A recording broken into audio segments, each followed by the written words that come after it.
Aunque desconocemos su origen y su lenguaje permanece aún sin descifrar, los etruscos poseen un atractivo muy especial. Herederos del mundo helénico y predecesores de Roma, los etruscos destacaron en el arte de la orfebrería, en el del comercio y la navegación y en el de la guerra. Para hablarnos de su cultura y de su historia, contamos con una especialista en este tema, Julia Blanco Martínez, que es catedrática de Historia de Enseñanza Secundaria, y con María Perex Sagorreta, profesora de Historia Antigua y actual decana de la Facultad de Geografía e Historia de la UNED. Buenos días a todos. Hoy nos acompaña Julia Blanco, especialista en etruscos, este pueblo habitante de la península itálica, del que muchos han oído hablar, pero quizá nos faltan algunos datos que nos va a aportar hoy Julia Blanco. Julia, muchas gracias por acompañarnos. ¿Dónde y cuándo se desarrolló lo que conocemos como cultura etrusca? Vamos a ver, la civilización etrusca floreció en la Italia central entre los siglos X al I a.C. Se desarrolló en la costa occidental, del norte y el centro de la península itálica, cuyos dos principales ríos, el Arno, que señala los confines septentrionales de Etruria, y el Tíber, que marca su frontera por oriente y mediodía. Junto a estas dos líneas fronterizas se extiende lo que los griegos llamaron Tirreno, el mar de su costa occidental, que dibuja el cuarto lado de esta amplia región, por ser Tirreni el nombre con el que conocían al pueblo etrusco. Su eclosión cultural y política en el siglo VII a.C. se desarrolló en la actual Toscana, cuyo nombre, evidentemente igual que el anterior, se deriva de Tuscos, nombre que dieron los romanos a los etruscos. Su situación geográfica, en el centro del Mediterráneo, los colocaba en el eje de un mundo en rápida evolución, y sus recursos naturales, con grandes puertos, tierras fértiles y abundantes minerales, sobre todo el hierro, los hicieron prósperos. Igual que los griegos, poseían ciudades-estados individualizadas y ferozmente independientes, especializadas cada una en una manufactura o producto determinado. Las ciudades costeras más meridionales, Cerveteri, Tarquinia o Populonia, fueron las primeras en enriquecerse gracias al comercio internacional que se desarrolló en sus puertos. Estas ciudades decayeron posteriormente a medida que las ciudades del interior, Volsini, lo que es actualmente Orvieto, Bulci, Chiusi, Volterra, Arezzo, Perugia y Fiesole, crecían en importancia. ¿Cómo son tratados este pueblo, los etruscos, por los autores antiguos, por los autores clásicos? La civilización etrusca ya despertó interés en el mundo antiguo en algunos aspectos de su cultura. El desconocimiento de sus orígenes y de su lenguaje propiciaron que algunos autores le dedicaran su atención, y así Heródoto y Dionisio de Halicarnaso ofrecieron teorías acerca de la procedencia de los etruscos. El primero los hacía llegar desde Lidia, en Anatolia, mientras que Dionisio de Halicarnaso sostenía que eran originarios de la península itálica. El historiador griego Plutarco los consideraba descendientes de la Cedemonia, antigua región griega. Por su parte, Suetonio afirma que el emperador Claudio había dedicado 20 libros, que desgraciadamente se han perdido, a estudiar diversos aspectos de la cultura etrusca. Tito Livio nos relata que en el siglo V a.C.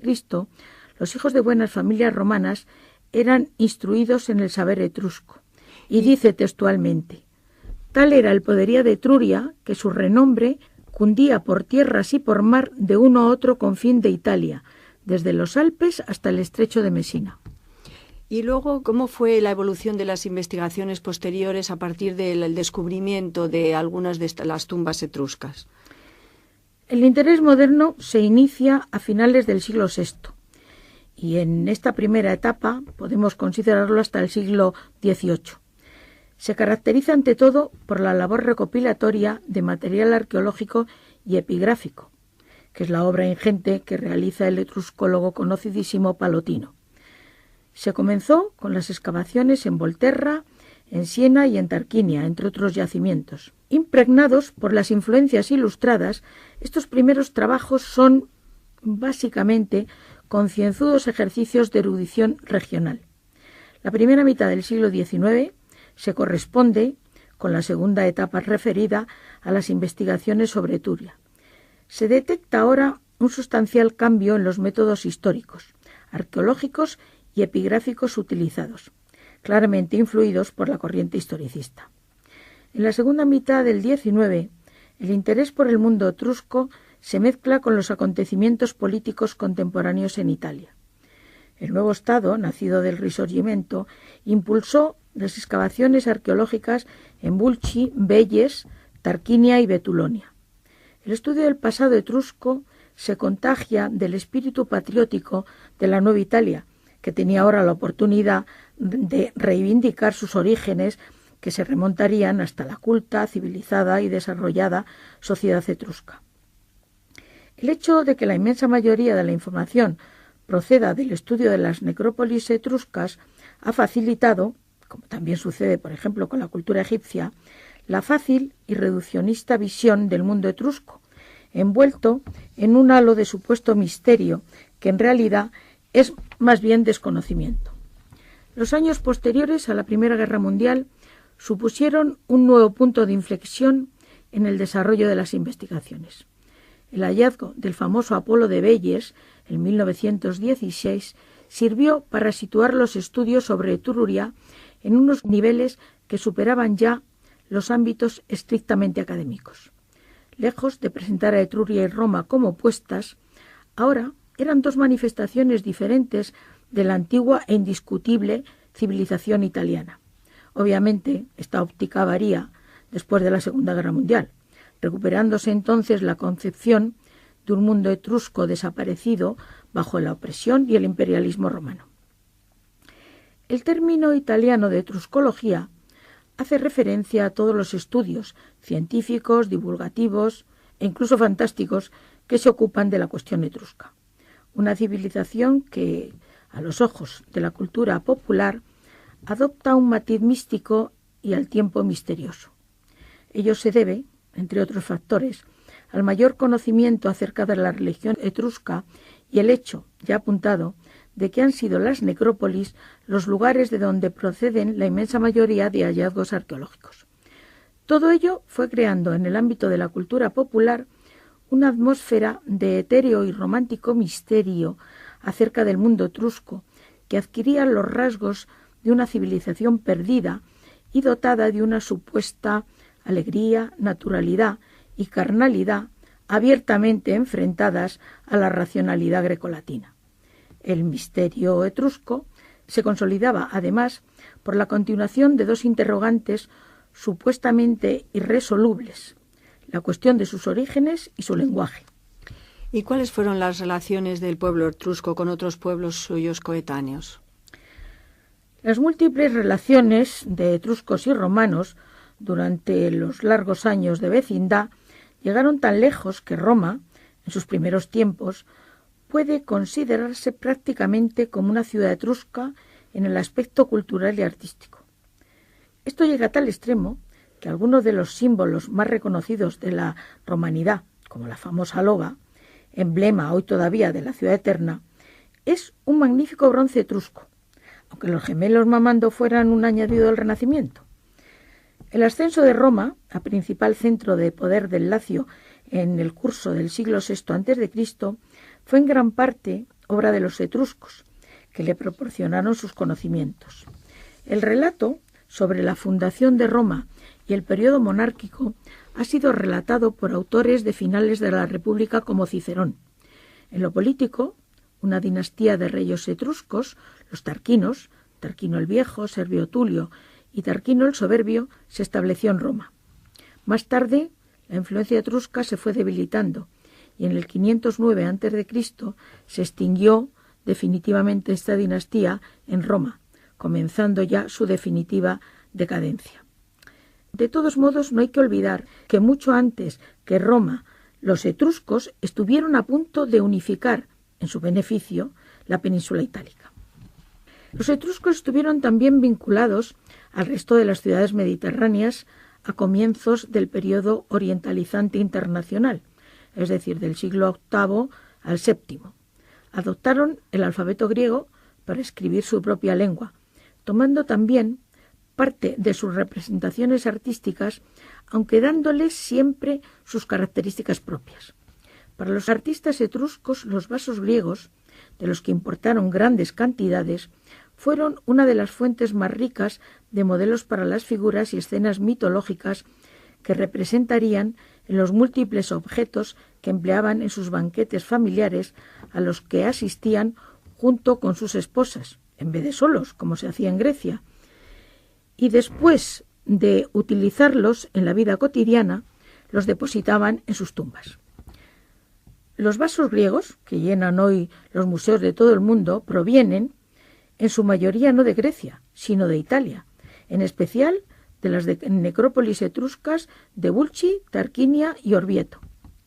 Sin embargo, en su estudio hay que saber que no solo no se ha descubierto todo, por el contrario, lo que se ha descubierto no siempre se ha valorado en su justa medida, pues muchos datos arqueológicos esperan recibir unos criterios científicos para reconstruir la historia de Etruria con menos limitaciones. Su historia tiene poca unidad, al menos aparente, sobre todo en lo económico, político y cultural. Además de lo que es más conocido, que son las necrópolis etruscas, sus pinturas, sus sarcófagos, ¿cuál consideras que sería un elemento característico de la cultura etrusca que es menos conocido? Vamos a ver, la cultura etrusca introduce ideas puramente orientales mezcladas con conceptos estrictamente griegos, pero dándole una impronta personal inconfundible, con una aportación técnica e iconográfica claramente reconocible en el denominado arte de la sítula. La sítula, que es un elemento poco conocido, es un recipiente para contener líquidos en ocasiones rituales o ceremoniales. Pervivió desde el 600 a.C. hasta el siglo IV a.C., incluso hasta el III. Están realizadas generalmente en bronce, aunque hay de plata, hierro o cerámica, estas últimas, como es natural, en menor número porque se han perdido. Formaban parte del utillaje doméstico, pero adquieren un sentido religioso al desempeñar una función en la esfera ritual. Se utilizaba para las libaciones a través de las cuales el creyente pretendía purificarse y por lo tanto era un elemento que nunca faltaba en el mobiliario común de los templos. Llevaban en la superficie incisa una decoración de escenas de carreras de carros, jinetes en marcha, paradas militares, banquetes o un simposio, acompañados de personajes realizando ejercicios gimnásticos, conciertos de música y animales reales o fantásticos que constituían la fauna propia utilizada en las artes del periodo orientalizante en Etruria y en todo el Mediterráneo, como leones, ciervos, esfinges, grifos, etc. La sítula más famosa, la que se conoce de una manera más destacada, es la que apareció en la tumba 68 de la necrópolis de la Certosa en Bolonia, que se conserva en el Museo Cívico de esta ciudad y que data de comienzos del siglo V a.C. Es una obra maestra e ilustra sobre la factura y la temática de estas piezas. En ella vemos un desfile de soldados, oferentes, trabajadores del campo con sus arados y bueyes, músicos, leones y otras fieras. ¿Cómo podríamos concluir esta visión general de los etruscos?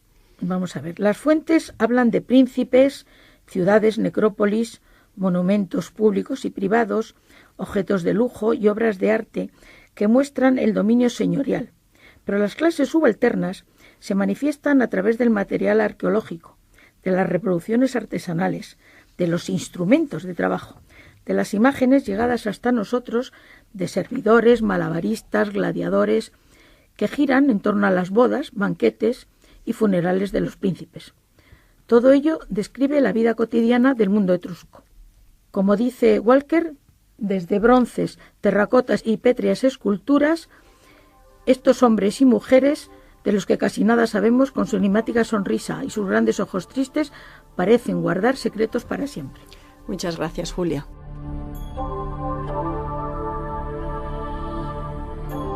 Mediodía. Junto a estas dos líneas fronterizas se extiende lo que los griegos llamaron Tirreno, el mar de su costa occidental, que dibuja el cuarto lado de esta amplia región, por ser Tirreni el nombre con el que conocían al pueblo etrusco. Su eclosión cultural y política en el siglo VII a.C. se